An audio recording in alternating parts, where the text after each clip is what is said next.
Have you ever wondered about the biggest 2024 comeback in anime? Have you checked it out? How did this happen? Continue watching this video to find out. Before the year 2024 ends, we need to talk about the biggest anime comeback of 2024. From what was supposedly the biggest anime flop of the year to currently the most talked about anime right now. With Bluelock's final 2 episodes dropping, it seems to have redeemed the whole season's reputation. Now, let's talk about how it all started from the bottom to the most hyped ending of the year. When the Season 2 trailer dropped, it sparked mixed reactions. While trailers typically aim to build excitement, this one was very underwhelming, especially for myself, who dedicates 90% of my content to Bluelock. The animation appeared oddly rough, with elements looking more like static PNGs than dynamic motion. Despite these concerns, people were still hopeful, including myself, as fans reassured themselves that trailers don't always reflect the final product. I kept coping and telling myself that they were just saving the budget for more important parts of the match. And maybe they were, but we'll get into that later. When the first episode finally aired, it felt like a turning point.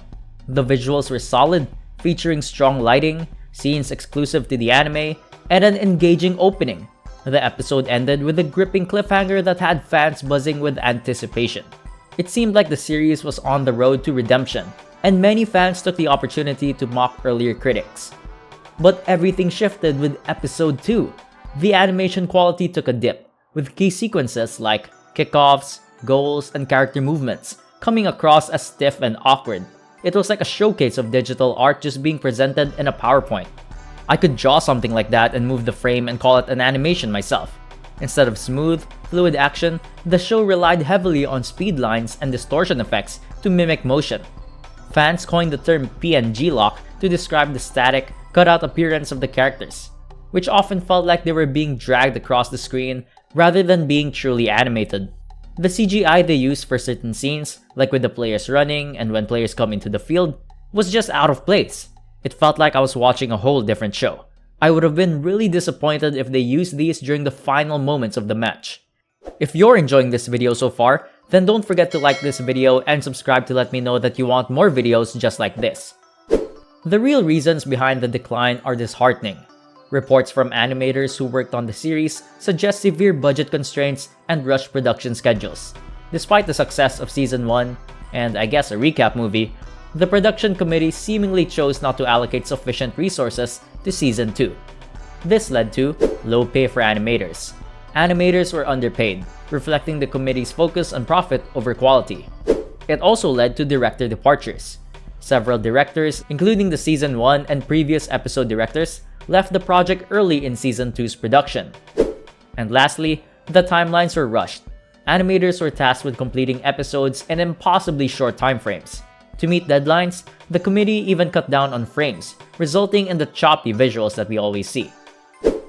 As the season progressed, we could see some improvements that would give ounces of hope, such as Nagi's goal, which started it all for me.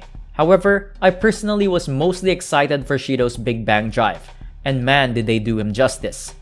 Rin's story in these final episodes were also executed very well. However, what really saved the whole season was its final episode. The quality in the last episode just shifts in comparison to its previous episodes. Rin going solo against the U20's defense was also animated really well, and it transitioned wonderfully into the last minute of the match, wherein we see a ton of factors that come into play to really step it up. The use of CGI was actually used pretty well, such as during Rin sprinting down the field. It actually didn't look very awkward in comparison to the past, wherein the players look like they're sprinting in slow motion with weaker gravitational force. There were actually frames this time. It was a big change from the usual 1 frame per second.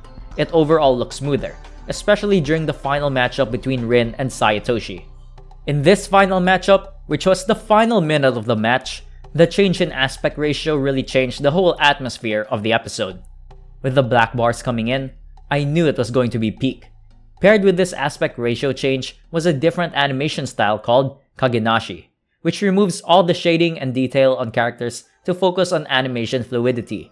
This is like the opposite of what we have seen in the previous episodes, as detailed art was prioritized over fluid animation. This style is used in other masterpieces such as Kakashi and Obito's fight in Naruto, and other fights in Jujutsu Kaisen Season 2.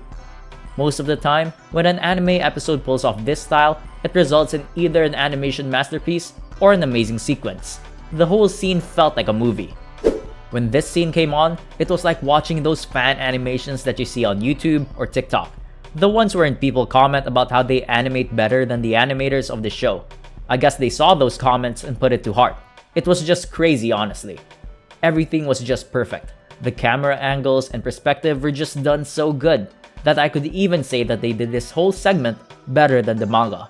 I don't know if this is controversial, but you guys can tell me in the comments below. The atmosphere was just so different.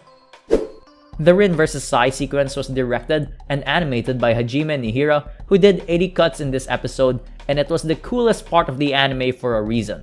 Since he was given total freedom, he could have played around with things, such as implementing Kagenashi and simplifying designs, which resulted in a more fluid and dynamic movement. He was also responsible for Isagi's direct shot from Season 1. He's the true MVP in my book, as this part was the biggest reason the whole season was saved. Kudos to everyone who took part in the whole anime. But who can forget the moment that we have all been waiting for? Isagi's game-winning goal. This scene was perfectly done as well. I literally got chills. And it was just so satisfying with this shot going in over and over again. It just looked so good, and they did the manga justice with this one. Ego pumping his fist and Isagi's post-game interview was another thing that got me hyped. The entire world was able to witness the birth of an egoist ready to lead Japan to a World Cup. I do hope that they continue to make memorable moments like this in the next season, especially with the addition of new characters and amazing goals. With the anime ending, we get teased with Kunigami's return from the wild card, and a little bit of Kaiser who looks glorious without his face even being shown. I'll glaze him all I want, I really don't care. He is also being voiced by Mamoru Miyano, who was the voice actor of Light Yagami from Death Note. With this, they shouldn't mess it up. He's going to be the player that I'm going to look forward to seeing in the following season. The Kagenashi animation style was what stood out the most for me. I enjoyed every bit of it. If you ask me, the whole season was saved because of how they did the ending. However, I do hope that they start off strong during the next season, and don't rush anything, especially since the whole Neo Egoist League arc hasn't finished yet. I do believe that Season 3 will stop after a certain match, probably after the end of the match against the Ubers. It could also be a 12-episode season with it ending after the Manshine City match, but that would mean that the season would conclude without an Isagi goal, which is kind of crazy to think about. What do you think about the finale of Blue Lock Season 2? Did the studio redeem themselves? I hope you enjoyed this video, and if you have other what-if ideas that you would like to see, let me know down in the comments. Have you ever wondered about what would happen if Saitoshi chose Rin in the U20 match? Check this video out right here. Don't forget to like and subscribe for more content just like this. Thank you for watching.